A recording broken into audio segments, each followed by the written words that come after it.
네, 안녕하세요, 여러분. 또 주말이 돌아왔습니다. 오늘은 교대에 가는 것과 관련한 Q&A 질문만 모아서 한번 대답을 해볼게요. 제가 뽑은 질문은 5개인데요. 첫 번째, 교대 가는 거 어렵나요? 두 번째, 어느 고등학교에 가는 것이 좋을까요?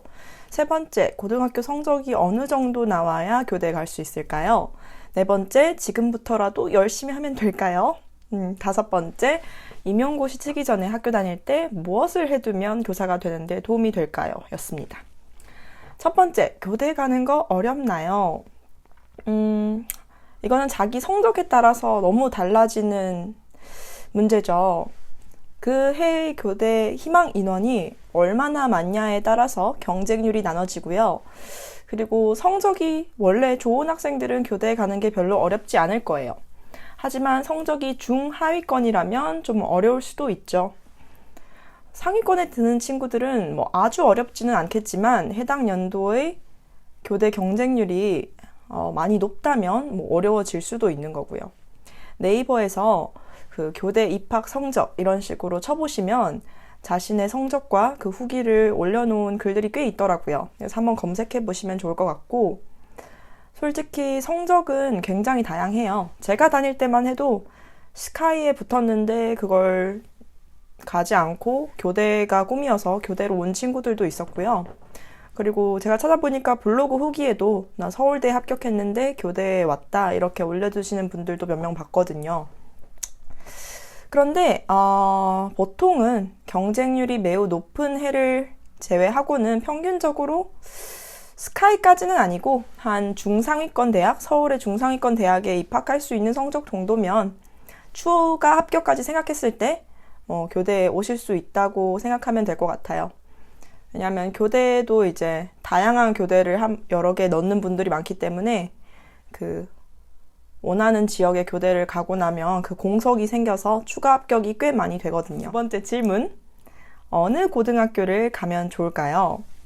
이거는 자기가 대입 입시를 어떤 유형으로 노려볼 건지 전략을 어떻게 짜느냐에 따라서 다를 것 같아요.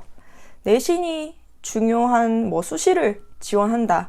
그러면 내신 따기 좋은 고등학교에 가는 게 좋을 거고, 정시로 갈 거다. 그러면 이제 평균적으로 친구들이 공부 잘하는 학교 가면 좀 더 유리할 수 있겠죠. 사실 교대에 오고 나면 어떤 고등학교에서 왔느냐는 별로 따지지 않아요. 스카이에서는 이제 특별한 좀 명문고로 알려진 곳들을 졸업한 학생들이 과잠에다가 자기 고등학교 이름을 쓰고 다닌다 이런 이야기도 들은 적이 있는데, 교대에서는 저는 그런 거 느껴본 적이 전혀 없고 다양한 학교에서 왔죠. 고등학교가 그렇게 중요한 것 같지는 않아요. 개인적으로 부러웠던 동기 친구 한 명은 그 친구는 일찍이 뭔가 꿈을 정했었나 봐요. 그래서 검정고시를 치고 1년 일찍 교대에 입학한 친구가 있었어요. 되게 흔한 유형은 아니었기 때문에 처음에는 놀랐었는데 나중에 보니까 친구 너무 부럽더라고요. 왜냐하면 1년의 시간적인 여유가 생긴 거잖아요. 만약에 임용고시를 떨어진다 하더라도 다른 친구들이랑 똑같은 나이로 1년 더 도전할 수 있는 거고, 그리고 선생님이 빨리 되면 그만큼 1년 더 빨리 연차 쌓일 수 있는 거고, 그런 점들이 되게 부러웠어요.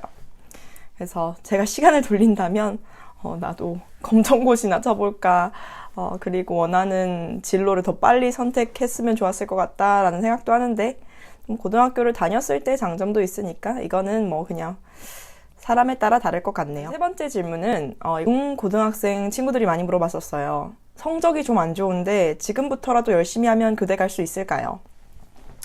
솔직히 중학생 친구들은 이 문제에 대한 답이 너무 당연하지 않을까요? 당연히 되죠.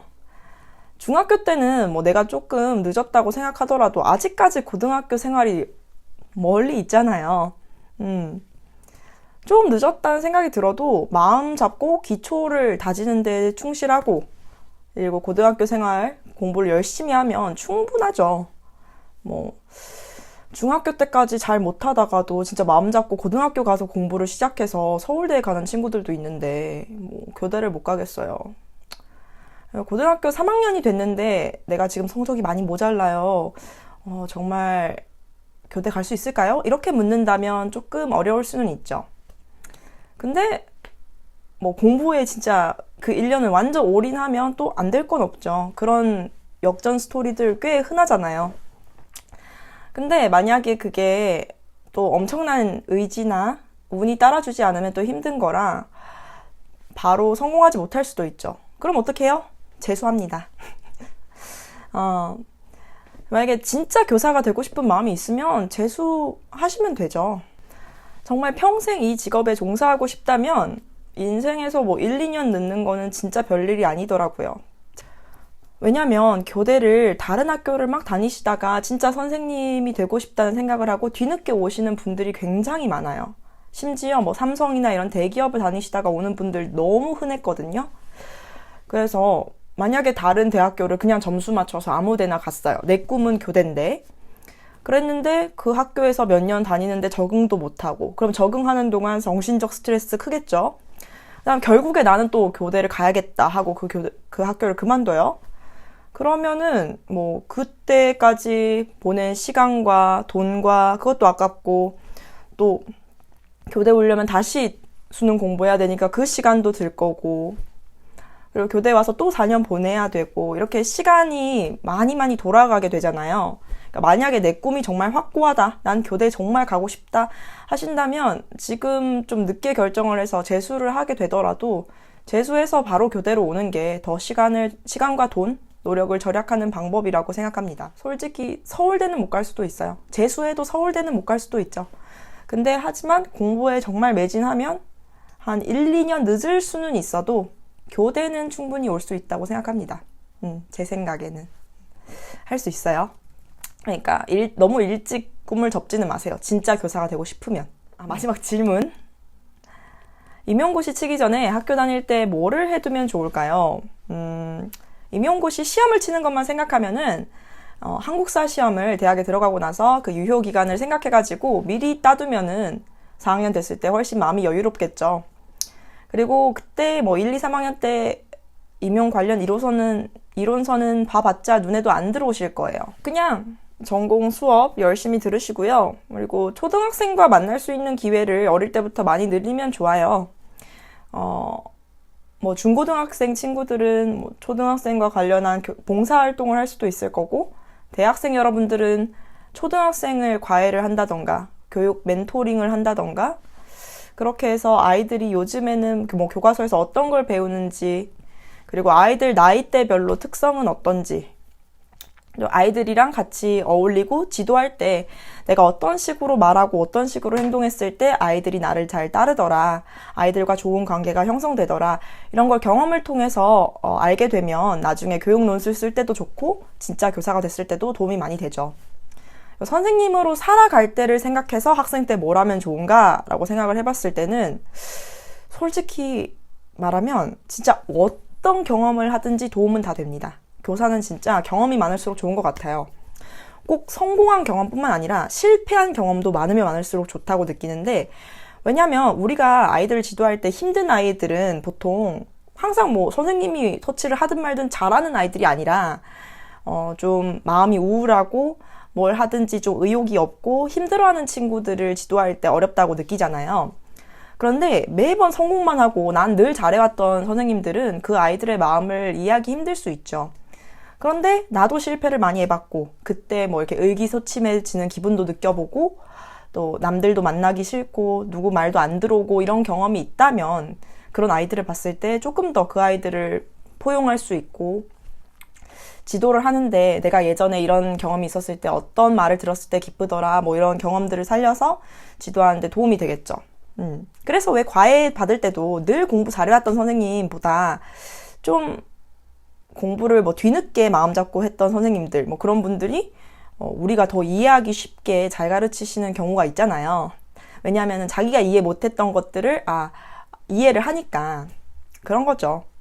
요즘 교육과정에서는 협력을 굉장히 중요시한단 말이에요. 그래서 다른 사람들하고 내가 직접 협력해보는 경험을 직접 많이 경험해보시면 좋아요. 예를 들면 뭐 교내 동아리 활동을 많이 해본다든가, 아니면 뭐 외부의 동호회, 국토대장정, 이런 것들, 다른 사람들하고 막 어울리고 뭔가를 만들어내고 성취하고 이런 경험을 다양하게 해보시면 그것의 좋은 점을 나 스스로가 알 수 있기 때문에 아이들이 협력할 수 있게 어떤 활동을 준비하고 가르치는 데도 많이 도움이 될 거예요. 그리고 교사가 돼서 내 학급을 운영할 때 시행착오를 좀 줄이려면 이제 학생 때부터, 이제 교사가 될 마음이 있으신 분이라면 학생 때부터 내가 교사가 되면 어떤 선생님이 되고 싶다, 우리 반은 어떤 모습이었으면 좋겠다, 이런 거를 진짜 진지하게 좀 고민을 해보는 시간을 많이 가지면 가질수록 좋습니다. 내가 원하는 그 교사상이나 교실의 모습이 딱 머릿속에 박혀 있으면 어떤 상황이 와도 내가 이걸 토대로 해서 학급 경영을 쭉 일관성 있게 해 나갈 수가 있어요. 내가 원하는 그 교사의 모습, 교실의 모습이 여러분의 머릿속에 딱 서 있어야 됩니다. 그게 서 있으면요, 교직 논술 같은 거 쓸 때도 말도 더 잘 나오고, 면접을 볼 때도 내가 생각하는 게 확고하게 있으니까 그거에 맞춰서 말을 더 잘할 수 있어요. 근데 그런 게 없이 그냥 좋아 보이는 것들을 가져와서 말하려고 하면 쉽지 않죠. 내가 어떤 성격인지, 내가 어떤 걸 잘하고 어떨 때 못 견디는지, 못하는지, 이런 거를 스스로 오랫동안 생각해 보는 게 굉장히 중요한 것 같아요. 예를 들면 나는 성격이 좀 즉흥적이고 세세하게 계속 지키면서 하고 이런 거는 잘 못하는 성격이에요. 그런데 그런 사람이 선생님이 됐는데 다른 데서 좋아 보인다고 해서 아주 세세하게 교실 규칙을 정하고, 그리고 1인 1역할 이런 것도 막 다 세세하게 정하고, 이런 것들을 잔뜩 가져와서 학급 경영을 해보겠다, 이렇게 시작하면 처음에는 의욕과 함께 잘 될지 몰라도 나중에 선생님이 상황에 따라서 자꾸 즉흥적으로 행동해서 아이들이 그 규칙에 대한 신뢰가 깨지고 반이 내가 생각했던 것과 다르게 막 이상하게 흘러갈 수도 있죠. 선생님도 모든 걸 다 잘할 순 없잖아요. 우리 평범한 인간인데 어떻게 모든 분야를 다 잘합니까? 그쵸? 하지만 나만의 특기가 있는 선생님은 정말 교직 생활하는데 자신만의 개성 있는 학급을 운영할 수도 있고 좋은 점이 참 많아요. 그래서 여러분들이 어린 시절부터 나중에 교대를 다닐 때까지 해서 아이들한테 내가 이거 하나만큼은, 꼭 아이들뿐만 아니라 누구한테든 내가 이거 하나만큼은 자신 있게 보여줄 수 있다 하는 자신만의 특기, 이런 거 기르시면 너무 좋아요. 예를 들면 운동이든 악기 연주가 됐든 독서 활동이 됐든 무엇이든 간에 상관없는데 나만의 특기를 하나 기르세요. 자기가 남들보다 한 가지에 좀 집중해서 보여줄 수 있는 것, 남을 지도할 수 있는 것, 이런 특기를 길러두시면 아이들 기억에도 남을 수 있고, 그리고 나 스스로도 정말 재미있게 학급을 운영할 수 있는 그런 특색을 가진 선생님이 될 수 있을 거예요. 아, 맞다. 중요한 이야기 하나 빠먹었다. 여러분 학생 때 운동 많이 하세요. 운동 많이 해서 체력을 정말 빠방하게 길러놓으면 나중에 임용고시 칠 때 너무 도움 많이 됩니다. 체력 없으면 임용고시 칠 때 진짜 너무 힘들어요. 꼭 운동 많이 해두고 규칙적인 식생활로 여러분의 편안한 위장 상태 만들어 놓으시고 건강한 체력을 가지는 게 오랫동안 행복하게 교사 생활하는데도 정말 중요합니다. 이게 진짜 최고예요. 제일 중요해요.